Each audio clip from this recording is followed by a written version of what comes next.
Hey, this is MLG.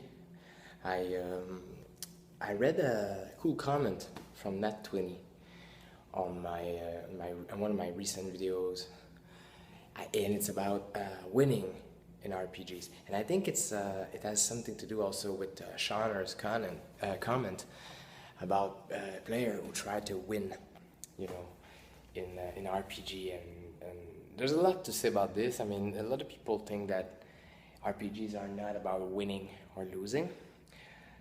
I would tend to agree with that, just in the sense of, by design and the purpose, also the intention behind the gameplay and what the people that do RPGs are trying to do. They're trying to achieve. They don't try to win like in a Monopoly game or in a Clue game. It's not the same thing necessarily as a board game and stuff like that. So that's kind of easy to understand. But I would tend to agree with Nat20 when he says that it's kind of possible to win in an RPG. And what I noticed, I experienced when I started to play indie games. Some of those indie games have really specific purposes and intention behind what you're trying to do with the game. They have goals, like Vincent Baker says.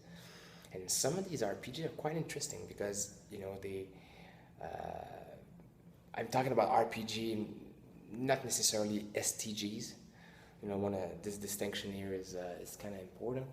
But even an RPG, indie RPG, some of those RPGs are designed to be played in one night, one session, or maybe 2 or 3 sessions, like short scenarios and really specific stuff you're trying to do, and the game is over after that. I mean, you play 2 or 3 games, 2 or 3 sessions max. Sometimes it's only one, and it's done. You did it, and there's a goal to those scenarios or to those games, and the fact that you need to achieve it in a specific way, and then the players are engaged into PvPs toward it, it's pretty much like winning or losing the prize. Let's say for example, I'm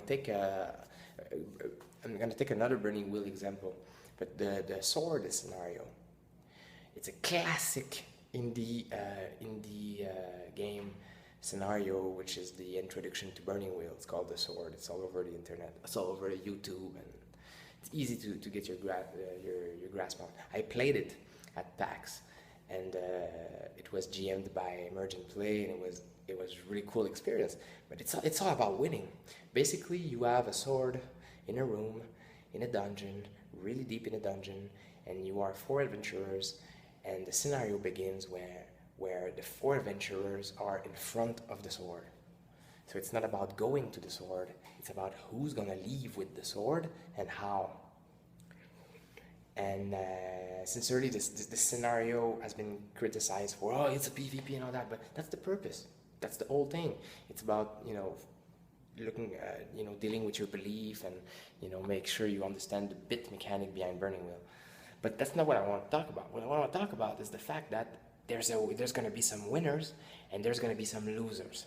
The whole idea is that the 4 adventurers, they want to get the sword, so they're going to go into all kinds of stuff to get that sword. Some are going to argue about it, some are going to fight about it, some are going to try to smart their way about it, and then the winner is the one that actually leaves the dungeon with the sword. So it goes for an infinite amount of fun.